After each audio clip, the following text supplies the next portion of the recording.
நீதிமானாக மாற்றுகிற தேவன் என்பதை நாங்கள் அறிந்திருக்க வேண்டும். நாங்கள் நல்லவர்களுக்கு ஒருவேளை இறக்கலாம், ஆனால் கொல்லாதவர்களுக்கு அல்லது எங்களை பகைக்கிறவர்களுக்கு. எனவே இயேசு இங்கே சொல்லுகிற ஒரு முக்கியமான காரியம் என்னவென்று சொன்னால், நாங்கள் சத்துருக்களாக இருந்தாலும் அவர்கள் மீது அன்பு செலுத்தி அவர்களுக்கு நாங்கள் நன்மை செய்ய வேண்டும் என்றுதான். அதைத்தான் இங்கே சொல்லுகிறார். 27வது வசனத்திலிருந்து 35 வசனம் வரை வாசிக்க கேட்போம்.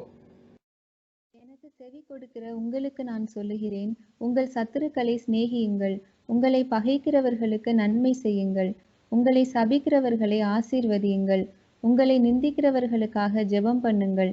உன்னை ஒரு கன்னத்தில் அறைகிறவனுக்கு மறு கன்னத்தையும் கொடு, உன் அங்கியை எடுத்துக் கொள்ளுகிறவனுக்கு உன் வஸ்திரத்தையும் எடுத்துக்கொள்ள தடை பண்ணாதே.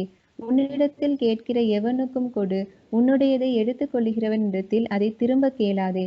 மனுஷர் உங்களுக்கு எப்படி செய்ய வேண்டும் என்று விரும்புகிறீர்களோ அப்படியே நீங்களும் அவர்களுக்கு செய்யுங்கள். உங்களை சிநேகிக்கிறவர்களையே நீங்கள் சிநேகித்தால் உங்களுக்கு பலன் என்ன? பாவிகளும் தங்களை சிநேகிக்கிறவர்களை சிநேகிக்கிறார்களே. உங்களுக்கு நன்மை செய்கிறவர்களுக்கே நீங்கள் நன்மை செய்தால் உங்களுக்கு பலன் என்ன? பாவிகளும் அப்படி செய்கிறார்களே. திரும்ப கொடுப்பார்கள் என்று நம்பி நீங்கள் கடன் கொடுத்தால் உங்களுக்கு பலன் என்ன? திரும்ப தங்களுக்கு கொடுக்கப்படும்படியாக பாவிகளும் பாவிகளுக்கு கடன் கொடுக்கிறார்களே. உங்கள் சத்துருக்களை சிநேகியுங்கள், நன்மை செய்யுங்கள், கைமாறு கருதாமல் கடன் கொடுங்கள், அப்பொழுது உங்கள் பலன் மிகுதியாயிருக்கும். உன்னதமானவருக்கு நீங்கள் பிள்ளைகளாயிருப்பீர்கள். அவர் நன்றி அறியாதவர்களுக்கும் துரோகிகளுக்கும் நன்மை செய்கிறாரே. ஆமாம், பாருங்கள், இதிலே எல்லாம் விளக்கமாக நான் சொல்லவில்லை, ஆண்டவராகிய இயேசு கிறிஸ்துவே அந்த வசனத்துக்குரிய அர்த்தத்தையும் விளக்கத்தையும் என்னத்துக்காக பிதா இரக்கமுள்ளவராய் அவர் நல்லோர் மேலும் தீயோர் மேலும் மழையை வர்ஷிக்க பண்ணுகிற தேவன், நன்றி அறியாதவர்களுக்கும் அவர் நன்மை செய்கிறார். உலகத்திலே மனிதர்கள் நன்றி அறியாதவர்களால் இறுதி நாட்களில். எனவே மனிதனுடைய சுபாவம் இன்றைக்கு அப்படியாக இருக்கிறது. ஆனால் தேவனுடைய தன்மை இரக்கமும் மனதுருக்கமும். அப்ப இது எல்லா மனிதர்களுக்குள்ளே நாங்கள் எதிர்பார்க்க முடியாது. மாறாக பிதாவுக்கு நாங்கள் பிள்ளையாய் மாறும் பொழுது, இயேசுவை ஏற்றுக்கொள்ளும் பொழுது அவருடைய சாயலாக எங்களை அவர் மாற்றுகிறார். எனவே இந்த மாற்றம் நமக்கு, அதாவது இந்த இரக்கம் நமக்கு என்னத்துக்கு ஆண்டவர் கொடுக்கிறார் என்றால், அந்த இரக்கம் காட்டும்படியாக. எனக்கு இரக்கம் இருக்கிறது என்று சொல்லி நாங்கள் அந்த இரக்கத்தை மற்றவர்களுக்கு காட்டவில்லை என்று சொன்னால், இரக்கம் எங்களிடத்திலே இருப்பது நல்ல. எனவே இது ஒரு பிரதிபலன் இல்லாமல் நாங்கள் கொடுக்கிறதான ஒரு தன்மை தேவனுடைய சுபாவம். எனவே இதை தேவன் எங்களுக்கு தருகிறார். இரக்கம் தேவன் காட்டுகிறார். அவர் இரக்கம் காட்டுகிற தேவன், இரக்கத்தில் ஐஸ்வர்யம் உள்ள தேவன். அந்த தேவன் எங்களை இரக்கம் உள்ளவர்களா இருக்க வேண்டும் என்று விரும்புகிறார். தேவனுடைய விருப்பம் அது. அதை நீங்கள் இயேசு, அதாவது பல இடங்களில் அதை எடுத்து காட்டுகிறதை நாங்கள் சுருக்கமாய் பார்க்க போகிறோம். இரக்கத்தை விரும்பும் தேவன் என்பதற்கு ஓசியா 6:6 ஒரு வசனத்தை வாசிப்போம். பலியை அல்ல இரக்கத்தையும் தகன பலிகளை பார்க்கிலும் தேவனை அறிகிற அறிவையும் விரும்புகிறேன். அப்ப தேவன் எதை விரும்புகிறார்? பலியை விரும்புகிறாரா இல்லை இரக்கத்தை விரும்புகிறார்? தகன பலிகளை பார்க்கிலும் தேவனை அறிகிற அறிவையும் இரக்கத்தையும் தான் விரும்புகிறார். மீகாவிலே அதை பற்றி சொல்லப்படுகிறது. மனுஷனே, நன்மை இன்னதென்று உனக்கு அறிவித்திருக்கிறார், நியாயம் செய், இரக்கத்தை சிநேகி, தேவனுக்கு முன்பதாக மனத்தாழ்மையாய் நட. இதை தவிர தேவன் என்னத்திலே கேட்கிறார் என்று சொல்லப்படுகிறது மீகாவிலே. அப்ப ஆண்டவர் இன்றைக்கு இரக்கத்தை விரும்புகிறார். விரும்பும்படியாக மனிதர்கள் இரக்கத்தை விரும்பி செய்யும்படி இரக்கத்தை விரும்பும் தேவன் மனிதர்கள் ஆகிய நாங்களும் அல்லது தேவனுடைய பிள்ளைகள் ஆகிய நாங்களும் இரக்கம் காட்ட வேண்டும் ஆண்டவர் விரும்புகிறார். எனவேதான் இயேசு இந்த உலகத்திலே ஊழியம் செய்த நாட்களிலே, அதாவது இரக்கமற்ற பரிசேயர் என்று 2வது குறிப்பு நான் கொடுத்திருக்கிறேன். அப்படின்னு சொன்னால் பரிசேயர் அவர்கள் வேத பாரகர்கள், பரிசேயர் என்று அழைக்கப்படுகிறோம். அவர்கள் அந்த நாட்களிலே பிரமாணங்களை பெற்றிருந்தார்கள், பைபிளை எல்லாம் நன்றாக அறிந்திருந்தார்கள். இப்படி சொல்லப்படுகிறது என்றெல்லாம் அவர்களுக்கு தெரியும். ஆனால் மனிதர்களை பார்த்து அவர்கள் இறங்கவில்லை. எனவே நான் இயேசு அவர்களுக்கு 2 இடத்திலே இப்படியாக எடுத்து சொல்லுகிறார். மத்தேயு 9:13 ஒரு வசனத்தை வாசிப்போம். மத்தேயு 1:13. பலியை அல்ல இரக்கத்தையே விரும்புகிறேன் என்பதின் கருத்து இன்னதென்று போய் கற்றுக்கொள்ளுங்கள். நீதிமான்களை அல்ல பாவிகளையே மனம் திரும்புகிறதற்கு அழைக்க வந்தேன் என்றார். அப்ப பாருங்கள், இதுல என்ன சம்பவம் சொல்லப்படுது? இயேசு பாவிகளோடு அவர் உட்கார்ந்து இருந்த பொழுது அவர்கள் குற்றம் பிடிக்கிறார்கள். அப்ப இன்றைக்கு அதாவது பரிசேயர் வேதபாரருடைய எப்பொழுதும் அவர்கள் இந்த வேத வசனத்தை வைத்து குற்றம் பிடிக்கிறதான். அவர்கள் அதாவது பாவிகளின் நண்பன் இயேசு பாவிகளோடு உட்கார்கிறார். அப்ப ஆண்டவர் சொல்றார், புலியானலுக்குத்தான் அதாவது வைத்தியம் தேவை, அதாவது சுகம் உள்ளவர்களுக்கு தேவை இல்லை. ஆனபடியால் நான் இந்த உலகத்திலே நீதிமான்களை அல்ல பாவிகளை ரட்சிக்க வந்தேன் அப்படின்னு சொன்னார். சுய நீதியிலே உங்களிடத்தில் ஒரு பாவம் இல்லை கண்டு இருக்கிற மக்களை ஆண்டவர் ரட்சிக்க முடியாது, ஏனென்றால் அவர்கள் தங்களை தாழ்த்தவில்லை. எனவே ஆண்டவருடைய அதாவது பாவிகள் ஆகிய என்மேல் கிருபையாயிரும் என்று சொல்லி மனிதர்கள் ஆண்டவரிடத்திலே தாழ்மைப்படும் பொழுது ஆண்டவர் அதாவது உலகத்திலே ஆண்டவர் வந்தால் உலகத்தில் இருந்தாலும் நாங்கள் உலகத்துக்குரியவர்கள் அல்ல, ஆனால் உலகத்திலே இருக்கிற இந்த ஜனங்கள் மீது ஆண்டவர் அதாவது அவர் பாவிகளின் நண்பர் என்று அழைக்கப்படுகிறார். இயேசு பாவிகளோடு உட்கார்ந்தார். எனவே இவைகளை எல்லாம் வேதபாரகர் குற்றம் பிடித்த பொழுதுதான் ஆண்டவர் சொல்கிறார் இரக்கத்தை, அதாவது என்ன அர்த்தம் என்பதை நீங்கள் புரிந்து கொள்ளுங்கள், பலியை பார்க்கிலும் இரக்கம் என்று சொல்லி அங்கே எடுத்து சொல்கிறதை நாங்கள் காண்கின்றோம். அடுத்தது மத்தேயு 12 ஒரு சம்பவம் வாசிக்கலாம். பலியை அல்ல இரக்கத்தையே விரும்புகிறேன் என்பதன் கருத்து இன்னதென்று அறிந்தீர்களானால் குற்றமில்லாதவர்களை நீங்கள் குற்றப்படுத்த மாட்டீர்கள். குற்றமில்லாதவர்களை குற்றப்படுத்தல். அங்கே மேலே சம்பவம் நீங்கள் பார்க்கும் பொழுது அங்கே அவர்கள் செய்த காரியத்தை அவர்கள் குற்றம் பிடிக்கிறார்கள், இயேசுடைய சீசர்கள் செய்த காரியம். எனவே ஆண்டவர் இப்படி எல்லாம் நடந்தது என்று சொல்லி பழைய பாட்டிலும் அப்படி தாவீதுடைய காலத்திலே அப்படியெல்லாம் நடந்தது, எனவே இது குற்றமில்லை என்று சொல்லி ஆண்டவர் அதை எடுத்து சொல்லுவதற்கு. அப்ப இதை நாங்கள் என்ன காணுகின்றோம், இந்த பரிசேயர் தன்மை உள்ள கிறிஸ்தவர்கள் இன்றைக்கும் அதாவது சபைகளிலே தங்களுடைய மனத்தை மாற்றாமல் குற்றம் பிடிக்கிற ஒரு நிலையிலே தான் இன்றைக்கு எங்கும் பார்த்தாலும் காணப்படும் பொழுது ஆத்துமாக்களை கண்டு மனிதர்களை கண்டு ஒரு இரக்கம் மனதுருக்கம் இல்லாமல் அங்கே அவர்களை நாங்கள் குற்றப்படுத்த அதாவது பாவிகளோடு இயேசுவை குற்றப்படுத்தினார்கள், அவருடைய சீசரை குற்றப்படுத்தினார்கள். அப்ப ஆண்டவர் சொல்கிறார் அதாவது நீங்கள் இந்த லூக்கா அதிகாரத்திலே இயேசு அங்கே குணமாக்கின பொழுது 6வது வசனத்திலே நீங்கள் பார்க்கும் பொழுது அந்த நேரத்திலும் அவர்கள் அப்படியாகத்தான் இந்த குற்றம் பிடிக்கிற தன்மையை நாங்கள் காணுகின்றோம். அவர் ஓய்வு நாளிலே அற்புதம் செய்தால் அவர்கள் குற்றம் அப்படின்னு எல்லாம் அவர்கள் பிரமாணத்திலே சொல்லப்படுகிறவர்களை வைத்து தங்களுடைய சுயநீதியை வைத்து அவர்கள் அப்படியெல்லாம் செய்த பொழுது இயேசு இரக்கம் என்னதென்பதை புரிய வைப்பதற்கு பலியை காட்டிலும் இரக்கம் என்று அங்கே எடுத்து காட்டுவதை நாங்கள் பார்க்கின்றோம். இன்னுமாக இயேசு ஒரு உவமையை சொல்லும் பொழுது மனதிற்கம் உள்ள சமாரியனை பற்றி ஆண்டவர் எடுத்து சொல்லியிருக்கிறார். லூக்கா 10வது அதிகாரம் 33-34 நாங்கள் வாசிக்கும் பொழுது வாசிக்கலாம். பின்பு சமாரியன் ஒருவன் பிரயாணமாய் வருகையில் அவனை கண்டு மனதுருகி கிட்ட அவனுடைய காயங்களில் எண்ணெயும் திராட்சரசமும் வார்த்து காயங்களை கட்டி அவனை தன் சுய வாகனத்தின் மேல் ஏற்றி சத்திரத்துக்கு கொண்டு போய் அவனை பராமரித்தான். பாருங்கள், கண்டு மனதுருகி சமாரியன். அங்கே நீங்கள் இந்த சம்பவத்தில் நீங்கள் வாசிக்கும் பொழுது ஆசாரியன் லேவியன் கண்டார்கள், அதாவது கண்டார்கள், அவர்கள் அப்படியே போய்விட்டார்கள். கண்டு இங்கே இவன் மனதுருகினான் என்று நாங்கள் பார்க்கின்றோம். அப்ப இன்றைக்கும் உலகத்திலே அநேகம் நாங்கள் பலவிதமான பிரச்சனைகளை காண்கின்றோம். ஆனால் அந்தந்த ஆசாரியர்கள் லேவியர்கள் தங்களுடைய அதாவது உலகத்திலே மனப்பான்மை நீங்கள் பாருங்கள். ஒருவன் குற்றுகிறாய் அதிலே இருக்கிறான், திருடர்கள் திருடி செல்கிறார்கள், திருப்பி ஆசாரியன் அந்த வழியாக வருகிறான், கண்டான் விலகி போனான், லேவியன் வந்தான் கண்டான் விலகி போனான், சமாரியன் வந்தான். அதுல வித்தியாசம் என்னென்றால் கண்டு மனதுருகி தன்னுடைய சுய வாகனத்தில் ஏற்றி, அப்ப தன்னுடைய இவைகளெல்லாம் என்னுடையவளெல்லாம் உனக்குரியது, நான் முழுவதும் உனக்கே தருகிறேன் என்று. அப்ப 3 விதமான ஒரு மக்கள் கூட்டத்தை நாங்கள் பார்க்கின்றோம். திருட்டு மனப்பான்மை, மற்றவர்களிடத்திலிருந்து எதையாவது திருடி தாங்கள் வாழ வேண்டும் என்ற திருடனை போல.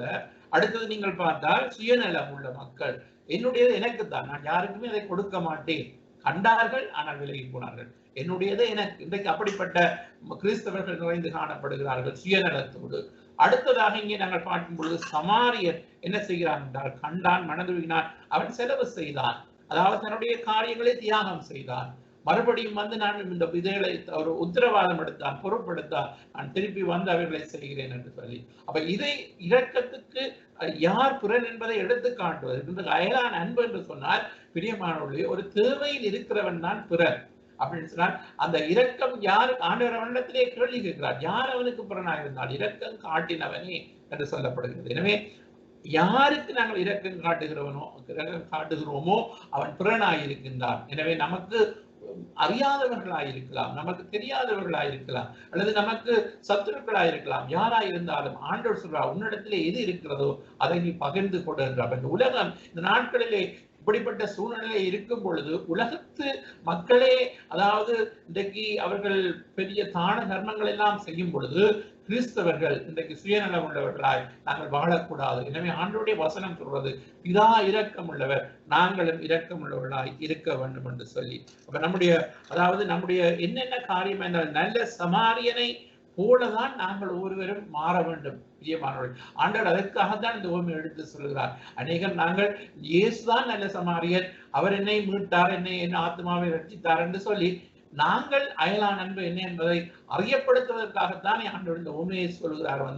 அதை போய் நாங்கள் செய்யும்படியாகத்தான் ஆண்டவர் சொல்கிறார். எனவே நானும் நீங்களும் இப்படிப்பட்ட ஒரு மனதுருக்கமுடையவர்களாக இருக்க வேண்டும் என்று நாங்கள் பார்க்கின்றோம். அடுத்த ஒரு சம்பவத்தை நீங்கள் பார்க்கும் பொழுது, மனதுருக்கமுள்ள ஒரு தகப்பனை பற்றி நாங்கள் லூக்கா 15:20 வாசிக்கலாம். லூக்கா 15:20. எழுந்து புறப்பட்டு தன் தகப்பனிடத்தில் வந்தான்.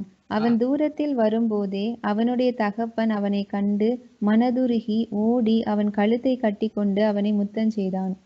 இதுல நாங்கள் ஒரு சம்பவம் பார்க்கிறோம்.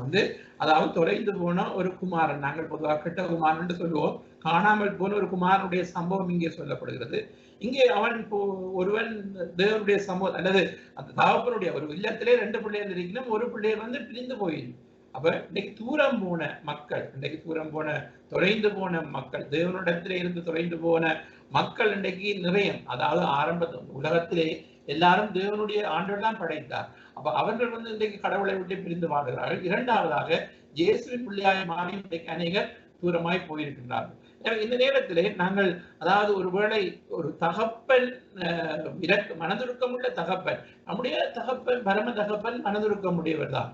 ஆனால் மனிதர்களாகிய நாங்களும் இந்த தகப்பனை போல எங்களுக்கு ஒரு உள்ளம் இருக்க வேண்டும் என்று ஆண்டவர் விரும்புகிறார். அது நாங்கள் பெற்றோராயிருந்தாலும் சரி, ஊழியக்காரர்களாயிருந்தாலும் சரி, சகம் விசுவாசிகளாயிருந்தாலும் சரி, எங்களுக்கு ஒரு தகப்பனுடைய உள்ளம் தேவைப்படுகிறது. ஏனென்றால் அழிந்து போகும் ஜனங்கள் அல்லது தூரம் போன ஜனங்கள் அவர்கள் உலகத்திலே இருந்து சபைக்குள்ளே வரும் பொழுது, அதாவது அல்லது உங்களுடைய பிள்ளைகள் ஒருவேளை தூரம் போயிருக்கலாம். நீங்கள் பிள்ளைகள் ஆண்டவருக்கு நடக்காமல் எத்தனையோ பெற்றோருடைய பிள்ளைகள் உலக பிரகாரமாக போயிருக்கலாம். ஆனால் உங்களுக்குள்ளே இப்படிப்பட்ட ஒரு தகப்பன் உள்ளம் இருந்து நீங்கள் ஜெபிக்கிறவர்களாக, எப்படி திருப்பி ஆண்டவரிடத்திலே என்னுடைய பிள்ளை வரும் என்று நீங்கள் ஒரு அங்கலாய்த்து அந்த வாசல்லே தூரத்திலே வரும் பொழுது காட்டுகின்ற ஒரு தகப்பனை போல எங்களுடைய இருதயம் இருக்குமாக இருந்தால், நிச்சயமாக எங்களுடைய பிள்ளைகளாக இருந்தாலும் அல்லது தூரம் போன எங்களுடைய உறவுகளாக இருந்தாலும் யாரா இருந்தாலும் பிரியமானவர்களே, எப்பொழுதும் அவர்கள் மனம் திரும்பி தேவனண்டை வர வேண்டும். அந்த தகப்பன் தன்னிடத்திலே வர வேண்டும் என்று எதிர்பார்த்தது போல நாங்கள் அப்படிப்பட்ட ஒரு உள்ளமுடையவர்களாக இருக்க வேண்டும். தேவனுடைய ஜனங்கள் கிறிஸ்தவர்கள் என்பதை இதன் மூலமாக நாங்கள் பார்க்கின்றோம். பாருங்கள், நம்முடைய தேவன், அதாவது வேதத்திலே, அதாவது சங்கீதம் 103:13 ஒரு தகப்பனுக்கு தேவன் ஒப்பிட்டு சொல்லப்படுகிறது. தேவனுடைய தன்மையும் ஒரு தகப்பனுடைய தன்மையும். வாசிங்கள் சங்கீதம் 103:13. தகப்பன் தன் பிள்ளைகளுக்கு இறங்குகிறது போல கர்த்தர் தமக்கு பயந்தவர்களுக்கு இறங்குகிறார். அப்போ ஒரு தகப்பன் இரக்கம் உள்ளவன் என்பதை நாங்கள் அறிகிறோம். அப்ப அதே போலதான் கர்த்தர் தமக்கு பயந்தவர்களுக்கு இறங்குகிறார். அப்போ ஒரு தகப்பன் தன்னுடைய பிள்ளைக்கு எப்படியும் இரக்கம் தான் செய்வான். பாருங்கள், ஒரு சொந்த தகப்பன் தன்னுடைய பிள்ளை எவ்வளவு தவறு செய்தாலும் தன்னுடைய பிள்ளை மனம் திரும்பி வரும் பொழுது ஒரு தகப்பன் அதாவது எப்படி அந்த சம்பவத்திலே சொல்லப்பட்டதோ உண்மையான ஒரு தகப்பன் அப்படித்தான் அவர் இரக்கம் உள்ளவர்களாய் எல்லாவற்றையும் மன்னித்து ஏற்றுக்கொள்ளுகிறவர்களாய் அவர் இருக்கிறதை நாங்கள் காணுகின்றோம். எனவே அப்படிப்பட்ட ஒரு தன்மை எங்களுக்கு தேவை என்பதை நாங்கள் இந்த சம்பவத்தின் மூலமாக, ஆண்டவர் இந்த சம்பவத்தை சொல்வது ஒரு தேவனை விட்டு தூரமாக போனவர்களுக்கு நாங்கள் இருக்காகத்தான். அதே நேரத்திலே நாங்கள் இந்த நேரத்திலே எடுக்க வேண்டும், இந்த உலகத்திலே இருக்கிற தகப்பனை போலதானே கர்த்தர் இறங்க வேண்டும் என்று ஆண்டவர் சொல்லியிருக்கிறபடினால், இந்த இரக்கமற்ற,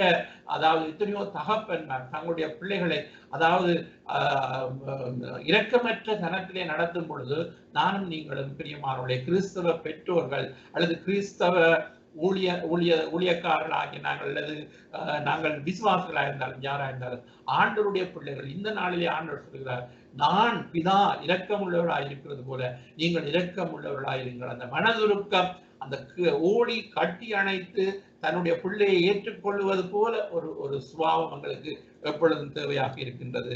எனவே மனதுருக்கமுள்ள நீதிமான் என்று நாங்கள் பார்த்து அடுத்ததாக நாங்கள் பார்க்க போகிறோம். சங்கீதத்திலே நீங்கள் பார்த்தால், அதாவது நீதிமான் என்றால் தேவனுடைய ஜனங்கள் நாங்கள் நீதிமான் என்று அழைக்கப்படுகிறோம். எங்களுடைய தன்மை இப்படியாகத்தான் இருக்கும் என்று சங்கீதம் 112:4-5 சொல்லுகிறது. செம்மையானவர்களுக்கு இருளிலே வெளிச்சம் உதிக்கும். அவன் இரக்கமும் மன உருக்கமும் நீதியும் உள்ளவன். இறங்கி கடன் கொடுத்து தன் காரியங்களை நியாயமானபடி நடப்பிக்கிற மனுஷன் பாக்கியவான். ஆமென். அப்ப பாருங்கள், ஒரு நீதிமான் என்ன செய்கிறார்? இறங்கி கடன் கொடுக்கிறார், தன் காரியங்களை நீதியாய் நடப்பிக்கின்றான். பாருங்கள், இன்றைக்கு எத்தனையோ பேர் அதாவது நீதிமான்களை நாங்கள் அழைக்கப்படுகிறோம். அப்ப நாங்கள் செம்மையானவர், நம்முடைய வழியை செவ்வாய்ப்படுத்தி வைத்திருக்கிறவர்கள். எனவே இந்த நாட்களிலே நாங்கள் இரக்கம் உள்ளவர்களாக இருந்தால்தான் நம்முடைய தேவையில் இருக்கிறவர்களுக்கு நாங்கள் உதவ முடியும். எனவே அது நீதிமானுடைய தன்மை அதுதான் என்று வேதம் சொல்லுகிறபடினால் நாங்கள் இன்றைக்கு நீதிமான் என்று அழைக்கப்பட்டால் நாங்கள் நமக்குள்ளே அப்படிப்பட்ட ஒரு இரக்க தன்மை இல்லாதிருந்தால் பிரியமானோர்களே, அதனாலே நாங்கள் ஆண்டவர் அதாவது எங்களுக்குள்ளே அந்த இரக்க தன்மையை எங்களுக்கு தாரும் என்று நாங்கள் கேட்கும் பொழுது ஆண்டவர் எங்களுக்குள்ளே அவருடைய மனதுருக்கத்தை எங்களுக்குள்ளே, அவருடைய இரக்கத்தை எங்களுக்குள்ளே தருகிற தேவனாக இருக்கின்றார். எனவே நம்முடைய வாழ்க்கையிலே பிரியமானோர்களே நாங்கள் ஒரு என்ன சொல்வது, நாங்கள் மனுஷீக அதாவது ஜென்ம சுபாவத்திலே நாங்கள் இருக்கிறோம் என்றுதான் சொல்ல வேண்டும். இப்படி இரக்கம் உள்ள தன்மை எங்களுக்கு இல்லை என்று சொன்னால் எங்களுடைய ஜென்ம சுபாவத்திலிருந்து நாங்கள் இன்னும் வெளிவரவில்லை, நாங்கள் அப்படியே அந்த ஜென்ம சுபாவத்திலே நாங்கள் இருக்கிறோம் என்பதுதான் அர்த்தம். எனவேதான் இந்த உலகத்திலே இருக்கிற மனிதர்களை விட ஆண்டவர் சொல்கிறார், அவருடைய நீதியை காட்டிலும் உங்களுடைய நீதி அதிகமாக இருக்க வேண்டும் என்று. இப்ப நாங்கள் தேவனுடைய பிள்ளைகளாக இருக்கிறபடினால் எங்களுக்குள்ளே நாங்கள் நீதிமான் என்று அழைக்கப்படுகிறோம், நாங்கள் மனதுருக்கமுடையவர்களாய் நாங்கள் இருக்க வேண்டும் என்று நாங்கள் பார்க்கின்றோம். அடுத்ததாக ஒரு வசனத்தை அதற்கு ஒப்பாக நாங்கள் வாசிப்போம். நீதிமொழிகள் 19:17 எப்படியாக சொல்லப்படுகிறது? ஏழைக்கு இறங்குகிறவன் கர்த்தருக்கு கடன் கொடுக்கிறான், அவன் கொடுத்ததை அவர் திரும்ப கொடுப்பார். அப்ப இந்த உலகத்திலே பணக்காரர்கள் ஏழைகள் வாழுகின்றார்கள். அப்ப அந்த ஏழைகளை நாங்கள் பார்த்து நாங்கள் இரக்கம் இருந்தால்தான் கடன் கொடுக்க முடியும். பிரியமானவர்களே, நமக்குள்ள இரக்கம் இல்லை என்றால் சுயநலமாய் நாங்கள் எனக்குரியதை எனக்கு என்று நாங்கள் வைத்துக் கொண்டுதான் இருப்போம்.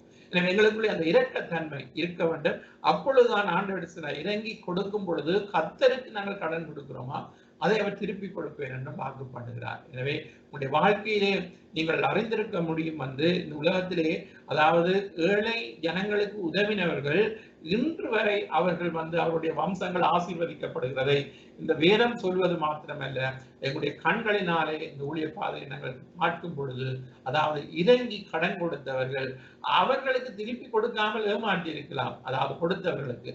ஆனால் அந்த கொடுத்த ஜனங்களை கர்த்தர் உயர்த்தி அவர்களுக்கு ஒன்றும் குறைபடாமல் அவருடைய தேவைகளை எல்லாம் சந்தித்து வருவதை நாங்கள் காணுகின்றோம். எனவேதான் பிரதிபலன் எதிர்பாராமல் நாங்கள் செய்த காரியங்கள் அல்லது நீங்கள் இந்த வசனத்தை கேட்டுக்கொண்டிருக்கிற நீங்கள் ஒவ்வொருவரும் யோசிக்க வேண்டும். உங்களிடத்திலே நன்மை பெற்றவர்கள் நன்றி மறந்திருக்கலாம், ஆனால் தேவன் அநீதி உள்ள தேவன் அல்ல, அவர் நீதி உள்ள தேவனாக இருக்கின்றார். எனவே ஒன்றும் குறைபடாதபடி எங்களை யாரும் வஞ்சித்து ஏமாற்றி எங்களுடைய பணத்தை எடுத்துக்கொண்டாலும் அதை பற்றி நாங்கள் கவலைப்பட வேண்டிய அவசியம் இல்லை. ஏனென்றால் நாங்கள் தேவனுடைய நாமத்திலே செய்தோம் என்று நாங்கள் என்ன செய்ய வேண்டும், நாங்கள் அதாவது ஆண்டவர் திருப்பி கொடுப்பேன் என்று சொல்லியிருக்கிறார். அப்ப மனிதர்கள் இன்றைக்கு அதாவது எங்களிடத்திலே பணத்தை வேண்டி அவர்கள் திருப்பி கொடுக்காமல் இருக்கலாம் அல்லது அவர்கள் வஞ்சித்து ஏமாண்டி இருக்கலாம். ஆனால் ஆண்டவரை நம்பி நாங்கள் கொடுத்தோமாக இருந்தால் கர்த்தர் அதை திருப்பி கொடுப்பேன் என்று சொன்னவர் நிச்சயமாக ஆண்டவர் ஒன்றும் குறையப்படாதபடி நம்மை நடத்துகிற தேவனாக இருக்கின்றார். இறுதியாக நான் சொல்லி முடிக்க விரும்புகிறேன். இரக்கம் உள்ளவர்கள் தான் இரக்கம் பெறுவார்கள் என்று சொல்லப்படுகிறது. அதை மலைப்பிரசங்கத்திலே ஆண்டவராகிய இயேசு கிறிஸ்து சொன்னார். மத்தேயு 5:7 வாசிக்கலாம். இரக்கம் உள்ளவர்கள் பாக்கியவான்கள், அவர்கள் இரக்கம் பெறுவார்கள். இரக்கம் உள்ளவர்கள் பாக்கியவான்கள், அவர்கள் ஆசீர்வாதம் இரக்கம் உள்ளவர்கள் தான் ஆசீர்வதிக்கப்பட்டவர்கள், அவர்கள் தான் இரக்கம் பெறுவார்கள் என்று சொல்லப்படுகிறது. அப்ப நாங்கள் இன்றைக்கு இரக்கம் காட்டினால்தான் நாங்கள் இரக்கத்தை பெறுவோம். ஒரு சம்பவத்திலே ஆண்டவர் ஒரு கடன்காரனுக்கு மன்னிக்கிறார். ஆனால் அவன் போய் தன்னிடத்திலே வேண்டிக் கொண்டவனை அவன் கண்டிக்கின்றார். அதே இடத்துல அந்த எஜமான் வந்து அவனுக்கு திருப்பி தண்டனை கொடுக்கிறதை நாங்கள் சம்பவத்திலே வேதத்திலே ஒரு சம்பவத்தை நாங்கள் வாசிக்கின்றோம். அப்ப ஆண்டவர் மன்னிக்கிறது இறங்கி மன்னிக்கிறார். ஆனால் மனிதர்களாகிய நாங்கள் வந்து மற்றவர்களுக்கு நாங்கள் மன்னிக்காமல் இருக்கும் பொழுது, ஆண்டவர் வந்து இரக்கம் காட்டாமல் இருக்கும் பொழுது நாங்கள் வந்து இரக்கத்தை பெற முடியாது. இன்றைக்கு வந்து உலகத்திலே எங்களுக்கு ஒரு சந்தர்ப்பம் கொடுக்கப்படுகிறது. நாங்கள் இந்த உலகத்திலே ஆண்டவர் எங்களுக்கு ஒரு சந்தர்ப்பத்தை கொடுக்கிறார்.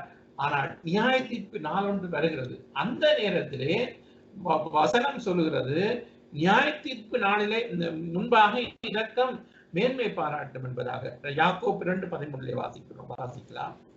ஏனென்றால் இரக்கம் செய்யாதவனுக்கு இரக்கம் இல்லாத நியாய தீர்ப்பு கிடைக்கும். நியாய தீர்ப்புக்கு முன்பாக இரக்கம் மேன்மை பாராட்டும். ஆமென். பாருங்கள், நியாய தீர்ப்புக்கு முன்பதாக இரக்கம் மேன்மை பாராட்டும். அப்ப இந்த கிருபை நாட்களிலே நாங்கள் இரக்கம் காட்ட வேண்டுமே தவிர, நாங்கள் வந்து அதாவது நாங்கள் இரக்கம் தேவன் எங்களுக்கு இரக்கம் அதாவது நியாய தீர்ப்பு நாளிலே எதிர்பார்க்க முடியாது தேவனிடத்துல இரக்கத்தை. இன்றைக்குத்தான் தேவனுடைய இரக்கத்தை பெற முடியும். பாவங்களை மறைக்காமல் அறிக்கை செய்து நாங்கள் மனம் திரும்ப வேண்டும். அப்ப என்ன பாவம் என்றால் அநீதி எல்லாம் பாவம் தான். அப்ப நன்மை செய்ய அறிந்திருந்தும் அதை செய்யாமல் போனா பாவம் தானே வேதம் சொல்கிறது. அப்ப நம்முடைய வாழ்க்கையிலே நாங்கள் என்ன பாவம் செய்தோம் என்று சொல்லி சுயநலமாய் சுயநீதியிலே நாங்கள் இப்படியே வாழுகிறோம், நாங்கள் ஒன்றுமே குற்றமில்லை என்று சொல்லி நாங்கள் வாழ்ந்து முடித்தால் நியாய தீர்ப்பு நாளிலே இரக்கம் மேன்மை பாராட்டும் என்று சொல்லப்பட்டுகிறது பிரியமானவர்களே. எனவே இன்றைக்கு நாங்கள் ஒவ்வொருவரும் தேவன் எங்களுக்கு அதாவது இரக்கம் உள்ளவர்களாய் இருக்கிறது போல விரும்பினால் இருங்கள் என்று ஆண்டவர் சொல்லவில்லை. இயேசு நீங்களும் விரும்பினால் பிதாவை போல இரக்கம் உள்ளவர்களாய் இருங்கள் என்று சொல்லாமல், உங்கள் பிதா இரக்கம் உள்ளவராய் இருக்கிறது போல நீங்கள் விருங்கலனால் கட்டாயம் நாங்கள் இரக்கம் உள்ளவர்களாய் தான் இருக்க வேண்டும் என்றுதான் ஆண்டவர் சொல்கிறார். எனவே உங்கள் பிதா பூரண சற்குணராய் இருக்கிறது போல, பரலோகத்திலே இருக்கிற பிதா பூரண சற்குணராய் இருக்க போல நீங்களும் பூரண சற்குணராய் இருங்கள். அப்ப நாங்கள் குறைவுள்ள மனிதர்கள் தான். ஆனால் ஆண்டவர் எங்களுக்குள்ளே வரும் பொழுது அந்த மலைப்பிரதத்திலே சொல்லப்பட்ட ஆவியில் எளிமை உள்ளவன் பாக்கியவான், அதாவது நீதியின் மேல் பசிதாகம் உள்ளவர் பாக்கியவான், இரக்கம் உள்ளவர் பாக்கியவான், சமாதானம் பண்ணுவர்கள் பாக்கியவான், அப்படி என்றெல்லாம் ஆண்டவர் சொல்லியிருக்காளே பாக்கிய வசனங்கள்.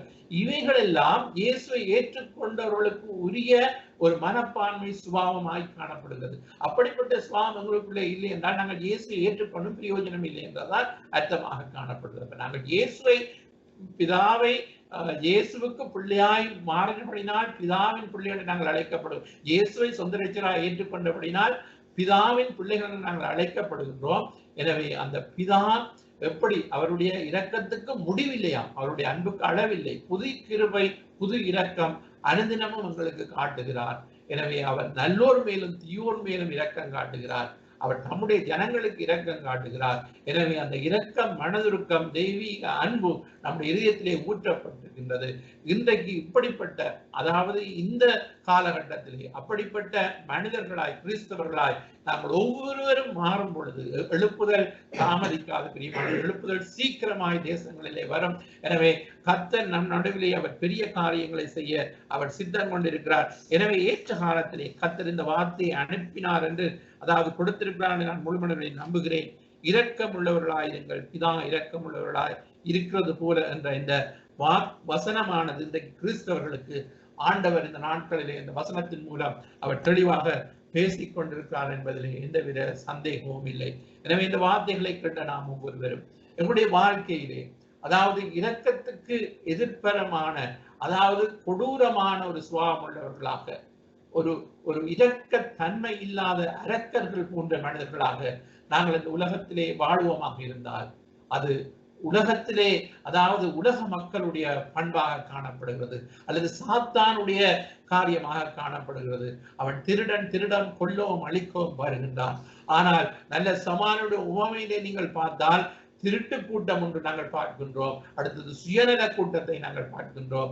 சமாரியனை போல இறங்கி மற்றவர்களுக்கு நன்மை செய்கிற ஒரு மனப்பான்மையை பார்க்கின்றோம். இதிலே நாங்கள் எந்த நிலையிலே இருக்கின்றோம் என்பதை நாங்கள் யோசித்து பார்த்து நாளில் எங்களுடைய இதயத்திலே அப்படிப்பட்ட அதாவது இரக்கம் காட்ட முடியாத தன்மை இருக்குமாக இருந்தால் இந்த வருடத்தின் இறுதியிலேயே இதை விட்டுவிட்டு புதிய ஆண்டுக்குள்ளாக நாங்கள் ஆண்டவருடைய இரக்கத்தின் சுபாவம் உடையவர்களாக நாங்கள் இரக்கம் காண்பிக்கிற ஒரு மனிதர்களாக கொண்டவர்களாக நாங்கள் மாற கர்த்தர்களுக்கு உதவி செய்ய வேண்டும் என்று நாங்கள் ஜெபிக்க போகிறோம். எழுந்து நின்று நாங்கள் இந்த நேரத்திலே எங்கள் தலைகளை தாழ்த்தி நாங்கள் ஒப்பு கொடுத்தவர்களாக இருக்கிற இடங்களிலே நாங்கள் ஒப்பு கொடுத்தவர்களாக நாங்கள் ஜெபம் பண்ணுவோம், ஸ்தோத்தரிப்போமா. நன்றி செலுத்துகிறோம் ஆண்டவரே. ஹல்லேலூயா. உம்மை நன்றியோடு துதிக்கிறோம் ஆண்டவரே. ஹல்லேலூயா, ஹல்லேலூயா, ஹல்லேலூயா, ஹல்லேலூயா, ஹல்லேலூயா, ஹல்லேலூயா. நன்றியோடு ஸ்தோத்தரிக்கிறோம் ஆண்டவரே. Thank you Jesus. நன்றி ஆண்டவரே. நன்றியோடு துதிக்கிறோம் ஆண்டவரே. ஹல்லேலூயா. உம்மை நன்றியோடு ஸ்தோத்தரிக்கிறோம். ஹல்லேலூயா. நாளை நடப்பதை அறிய முடியுமா? நாங்களும் உயிரோ இருந்தால் தானே தேவ சித்தம் போல் நிறைவேறும்படி தேவனை வேண்டுவோம் தினந்தோறும்.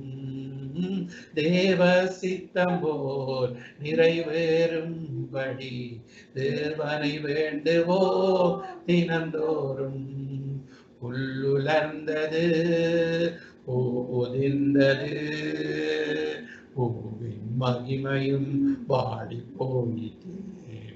புல்லுலர்ந்தது, அதன் போதிந்தது, கர்த்தரின் வசனமோ என்று நிலைக்கும். மனிதனின் வாழ்வு இங்கு நிலைக்குமோ? மனதின் சிந்தனைகள் நிலைத்திடுமோ? மனிதனின் வாழ்வு இங்கு நிலைக்குமோ? மனதின் சிந்தனைகள் நிலைத்திடுமோ? வாழ்வு இங்குதான் முடியும் என்றாரே வார்த்தை என்றுமே நிலைத்திடுமே. உள்ளுலர்ந்தது, ஊதிந்தது, மகிமையும் பாடி போயிட்டு. புல்லுலர்ந்தது, அதன் பூதிந்து, கர்த்தரின் வசனமோ என்றும் நிலைக்கும். மாம்சம் எல்லாம் புல்லை போடும், அவருடைய மகிமையெல்லாம் புல்லின் பூவை போடும் இருக்கிறது. புல் உலர்ந்து போகும், பூவு உதிரும், கர்த்தருடைய வசனமோ என்றென்றைக்கு நிலைக்கும். இன்றைக்கு சுவிசேஷமாய் அறிவிக்கப்படுகிற வசனம் இதுவே என்று சொல்லப்பட்டபடி ஆண்டவரே, கர்த்தாவினுடைய வார்த்தைகளை கேட்டு கர்த்தாவே இந்த நாளிலே வருடத்தின் இறுதியிலே கர்த்தாவே தேவ பிள்ளைகளாகிய நாங்கள் மனம் திரும்பவும் நல்ல தீர்மானங்களை எடுக்கவும் இயேசுவை உம்மை போல் என்னை மாற்றும் என்று சொல்லி உம்முடைய சுபாவம் எங்களுக்குள்ளே கடந்து வரட்டும் என்று சொல்லி ஆண்டவரே அனுதினமும் நாங்கள் ஆண்டவரே மறுரூபப்பட கர்த்தாவே. ஆண்டவரே கர்த்தாவே நீங்கள் தாமே ஆண்டவரே சுவாமி, ஆண்டவரே கர்த்தாவே எங்களுடைய மாம்சத்தின் எண்ணங்கள் எல்லாம் மறைந்து போகட்டும் ஆண்டவரே கர்த்தாவே. ரோமர் 12:1 சொல்லப்படுகிறது, நீங்கள் இந்த பிரபஞ்சத்துக்கு ஒத்த வேஷம் தெரியாமல் தேவனுடைய நன்மையும் பிரியமும் பரிபூரணமான சித்தம் என்னதென்று அறியத்தக்கதாக உங்கள் மனம் புதிதாகிறதுனாலே மறுரூபமாகுங்கள் என்று 1வது வசனம் சொல்றது. உங்கள் சரீரங்களை ஜீவ பலியாக ஒப்புக் கொடுங்கள், இதுவே நீங்கள் செய்யத்தக்க புத்தியுள்ள ஆராதனை என்று இன்றைக்கு ஆண்டவரே பலிபீடத்திலே பரணே ஆண்டவரே நாங்கள் எங்களை அர்ப்பணிக்கிறோம் ஆண்டவரே. எங்களுடைய மாம்சத்தின் எண்ணங்கள் எல்லாம் மறைந்து போகட்டும் ஆண்டவரே. நாங்கள் ஆண்டவரை உம்மை போல ஆண்டவரை சிந்திக்க, உம்மை போல நாங்கள் பார்த்திட, உம்மை போல நாங்கள் அன்பு காட்டிட, உம்மை போல நாங்கள் சேவை செய்திட என்னுடைய உள்ளத்தை மாற்றும் ஆண்டவரே, என்னுடைய இருதயத்தை மாற்றும் ஆண்டவரே சுவாமி. என்னுடைய கல்லான இருதயத்தை தசையாய் மாற்றும் ஆண்டவரே. என்னுடைய கடினமான ஆண்டவரே கொடூர எண்ணங்களை எல்லாம் மாற்றும் ஆண்டவரே சுவாமி. இரக்கத்தில் ஐஸ்வர்யம் உள்ளவரே ஆண்டவரே, இறங்கும் எங்களுக்கு மனதுருகும் ஆண்டவரே சுவாமி. ஆண்டவரே நீர் எங்களை மண்ணென்று நினைவு கூறுகிற தேவன் என்று எழுதப்பட்டிருக்கிறதை கர்த்தாவே. ஆண்டவரே இந்த நாளிலும் ஆண்டவரே கர்த்தாவே, ஆண்டவரே நீர் எங்கள் மீது ஆண்டவரே எப்பொழுது நீர் கடிந்து கொண்டீரே ஆண்டவரே சுவாமி, எப்பொழுது நீர் கோபமாய் இருக்க மாட்டீர் ஆண்டவரே கர்த்தாவே.